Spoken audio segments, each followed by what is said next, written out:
اب وہ سیرت ابراہیم علیہ السلام کیا ہے، میں صرف چند نکات عرض کرتا ہوں۔ آپ سورۃ الصافات کا مطالعہ کریں اور آیہ کریمہ نمبر 100 سے آگے پورا رکوع تلاوت کرتے چلے جائیں۔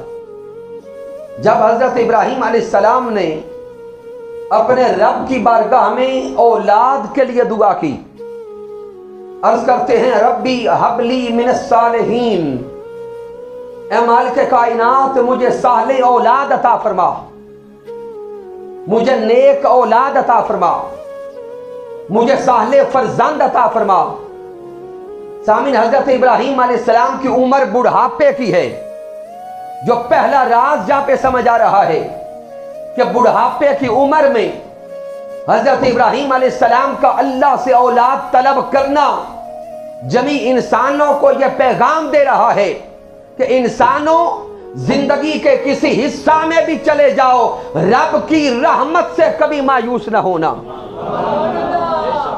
ہمیشہ رب کی بارگاہ میں دستے دراز کرتے رہنا، اللہ کی بارگاہ سے مانگتے رہنا۔ وہ مالک ہے، آپ سوال کرتے رہو، وہ مالک عطا کرتا جائے گا۔ پھر دوسرا جو راز ہمارے سامنے آتا ہے ربی ہب لی من الصالحین، حضرت ابراہیم علیہ السلام نے صالح اولاد مانگی، نیک اولاد مانگی۔ آج کا اس دور میں ہم بھی اللہ سے اولاد تو مانگتے ہوں گے، لیکن ہمارے ذہنوں میں تصورات یہ ہوتے ہیں مولا وہ اولاد دینا جو مال والی بنے، جو دنیا میں عہدے لینے والی بنے، جو مال و متاع کمانے والی بنے، جبکہ اللہ کے خلیل اللہ کی بارگاہ میں التجا کرتے ہیں اے میرے مولا مجھے ایسی اولاد عطا کر جو نیکوکار بھی ہو، پاکیزہ بھی ہو، مزکہ بھی ہو، مصفہ بھی ہو اور تیری بارگاہ میں جھکنے والی بھی ہو۔ اب اللہ رب العزت نے آگے بشارت عطا فرمائی، میرے اللہ نے ارشاد فرمایا فَبَشَّرْنَاهُ بِغُلَامٍ حَلِيمٍ، اللہ رب العزت نے حلم والے بیٹے کی بشارت دی، صبر والے بیٹے کی بشارت دی۔ سامن، جہاں پہ ذہن میں ایک سوال پیدا ہوتا ہے کہ حضرت ابراہیم علیہ السلام نے تو نیک مانگا تھا، صالح مانگا تھا، اللہ نے حلم والا کیوں دیا، صبر والا کیوں دیا؟ اس لیے کہ رب کائنات کو علم تھا جو بیٹا اپنے خلیل کو دینے جا رہا ہوں، ایک وقت آئے گا اس بیٹے کے گلے پر چھری رکھی جائے گی، چھری برداشت وہی کرے گا جو صبر والا ہوگا، جو حوصلے والا ہوگا۔ پھر اللہ رب العزت نے اولاد عطا فرما دی، بیٹا عطا فرما دیا۔ اب سامعین محترم غور کریں، جب رب کی بارگاہ سے اولاد نصیب ہوتی ہے اب اولاد کی تربیت کا مرحلہ آتا ہے۔ اب والدین غور کریں گے، اولاد کی تربیت کا مرحلہ آتا ہے۔ ہمارے ذہنی تصورات تو یہ ہیں کہ تربیت کا آغاز کہیں 7 سال کی عمر سے ہوتا ہوگا، 9 سال کی عمر سے ہوتا ہوگا، جبکہ حضرت ابراہیم علیہ السلام کی سیرت بتا رہی ہے کہ جو ہی اولاد اللہ تمہیں عطا کرے اس کی تربیت کے مرحلہ کا آغاز ہو جاتا ہے۔